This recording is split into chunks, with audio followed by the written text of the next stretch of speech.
Prostitusi anak di balik kamar-kamar indekos. Indekos di Bekasi menjadi lokasi prostitusi melibatkan anak. Kasus serupa sebelumnya ada di Jakarta dan wilayah lain. Praktik prostitusi berbalut bisnis indekos terus ada. Setelah sebelumnya terbongkar di kawasan Kelapa Gading, Jakarta Utara dan apartemen Kalibata, Jakarta Selatan, kini ditemukan di Kampung Kranggan, Kecamatan Jatisampurna, Kota Bekasi, Jawa Barat.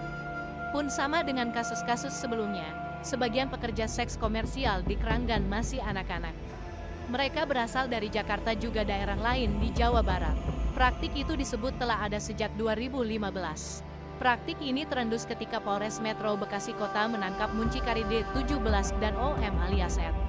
Ed seorang perempuan yang juga diduga muncikari utama dan telah memasarkan para pekerja seks komersial PSK anak pada Jumat tanggal 12 Januari tahun 2024 di salah satu kompleks indekos di Kranggan. Kasus ini terungkap ketika salah satu korban anak berinisial AJ, 15 melaporkan kejadian itu pada Komisi Nasional Perlindungan Anak setelah melarikan diri dari jeratan sang muncikari. Dalam laporannya, AJ mengungkapkan selama 2 minggu dirinya dipaksa melayani 5 pelanggan dengan bayaran Rp150.000, Rp300.000 per orang untuk sekali kencan. Di indekos tempat Adi pekerjakan paksa tepatnya di Jalan Cempaka, Kecamatan Jatisampurna, Kota Bekasi. Pada Senin tanggal 15 Januari tahun 2024, di lokasi yang sama ada beberapa perempuan yang tampak masih berusia muda keluar dari kamarnya dengan dandanan mencolok berbalut busana seksi. Mereka keluar untuk membeli makanan dan masuk lagi ke kamar. Di lokasi yang sama, beberapa pelajar berseragam sekolah menengah pertama SMP dan sekolah menengah atas SMA berlalu lalang di area indekos untuk membeli sesuatu. Ketika keluar dari kawasan indekos, mereka membawa sebuah botol yang dibungkus plastik. Diduga, air dalam botol adalah minuman keras. Maulana, 20, salah satu penghuni, menuturkan ada 28 kamar yang ada di tempat kos ini. Sebagian besar penghuni kos adalah para pasangan yang memang belum resmi. Ada pasangan yang sudah nikah siri tinggal di sini, katanya. Namun, Maulana mengaku tidak banyak mengenal penghuni kos karena kebanyakan penghuni tidak tinggal lama di sana. Dalam 1 tahun pasti ada saja yang pindah dan berganti orang, kata pria yang sudah 2 tahun tinggal di kos bertarif Rp700.000 per bulan itu. SK, warga sekitar yang enggan disebut nama lengkapnya, ikut bersuara bahwa indekos itu tidak hanya dijadikan tempat tinggal, tetapi menjadi ruang praktik prostitusi. Aktivitas itu kian terlihat pada sore menjelang malam. Laki-laki muda hingga parubaya masuk dan keluar dari indekos entah untuk apa tujuannya. Ya, semua orang di sekitar indekos tahu kalau mereka datang ke sana untuk berkencan, kata SK yang sudah 20 tahun tinggal di area Kampung Kranggan. SK menuturkan, di sepanjang Jalan Cempaka ada puluhan rumah kos yang juga dijadikan lahan prostitusi. Keberadaannya melengkapi puluhan kafe dan tempat karaoke yang juga menjamur di daerah itu. Tak ayal nama Kampung Kranggan pun tercemar akibat beragam praktik prostitusi itu. Ironisnya, beberapa PSK yang dipekerjakan di kos-kosan itu masih berusia anak-anak. Mereka didatangkan dari berbagai daerah, yang paling banyak berasal dari Bogor dan Bandung, Jawa Barat. Bahkan, di antara mereka ada yang masih berusia 12 tahun, katanya. Bahkan, sesekali mereka didatangkan dengan menggunakan minibus dan segera masuk ke indekos. Ia teringat sekitar 1 tahun lalu ada seorang anak yang berusaha kabur dari indekos itu karena tidak kuat menerima tekanan. Ia bersembunyi di balik semak-semak untuk bisa lolos, tetapi akhirnya tertangkap dan harus kembali melayani tamu yang datang, kata SK.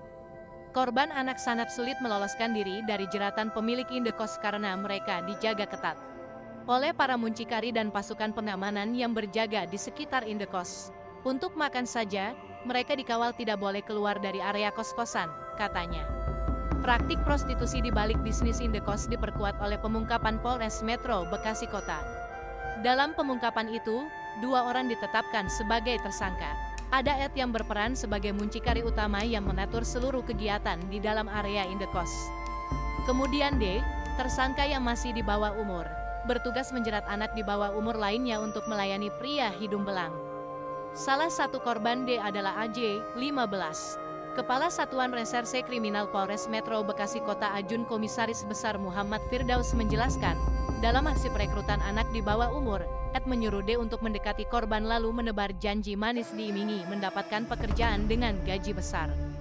Tak hanya itu, pada kasus anak AJ, korban dijanjikan pergi jalan-jalan seperti ke Bali agar ia semakin tergiur. Saat tergiur dengan tawaran itu, korban tak lagi bisa keluar dari kontrakan karena dipaksa untuk menyetujui bekerja melayani pria hidung belang. Dari perkenalan itu, korban diajak berlibur ke Bali, tetapi faktanya korban diajak ke rumah tersangka Ed. Tersangka memaksa korban untuk melayani pria hidung belang di sebuah tempat kos di kota Bekasi, katanya. Dalam pemeriksaan, praktik prostitusi itu sudah berlangsung setahun. Adapun korban anak AJ terjerat dalam prostitusi daring selama 7 hari dan korban S17 selama 2 bulan. Terkait korban dan pelaku lainnya dalam kasus prostitusi daring anak di bawah umur, kata Firdaus, pihaknya masih mendalami dan memeriksa lebih lanjut para tersangka yang sudah ditahan. Atas perbuatannya, 2 tersangka itu melanggar tindak pidana eksploitasi seksual terhadap anak dan dijerat dengan Undang-Undang Perlindungan Anak Nomor 35 Tahun 2014 Pasal 88 Junto Pasal 76I, Pasal 2 Ayat 1 Junto Pasal 12 UU Nomor 21 Tahun 2007 tentang Tindak Pidana Perdagangan Orang Junto Pasal 55 Kitab Undang-Undang Hukum Pidana KUHP dengan ancaman 15 tahun penjara. Biasanya anak yang menjadi sindikat prostitusi adalah mereka yang kurang mendapatkan perhatian dari orang tuanya. Penjabat sementara Ketua Komnas Perlindungan Anak Lia Latifah menuturkan, dalam 4 tahun terakhir, setidaknya sudah ada 3 kasus tindak pidana perdagangan orang TPPO, terutama kasus prostitusi yang melibatkan anak, yang bisa diungkap. Selain di wilayah Kranggan, Kota Bekasi, praktik ini juga menjamur di kawasan Kelapa Gading, Jakarta Utara, dan apartemen Kalibata, Jakarta Selatan. Para korban biasanya diiming-imingi uang yang menggiurkan. Para korban pun akhirnya terjerumus karena tergiur tawaran tersebut. Padahal, yang diterima tidaklah seindar tawarannya. Untuk korban AJ saja, ia hanya memperoleh upah bersih Rp50.000 untuk setiap pelanggan yang berkencan dengannya. Praktik ini kian menjamur dengan kemajuan teknologi karena janji berkencan bisa dilakukan via media sosial atau aplikasi kencan. Karena itu, penting bagi keluarga, terutama orang tua, untuk membentengi anak perempuannya dengan terus menjalin hubungan komunikasi yang baik.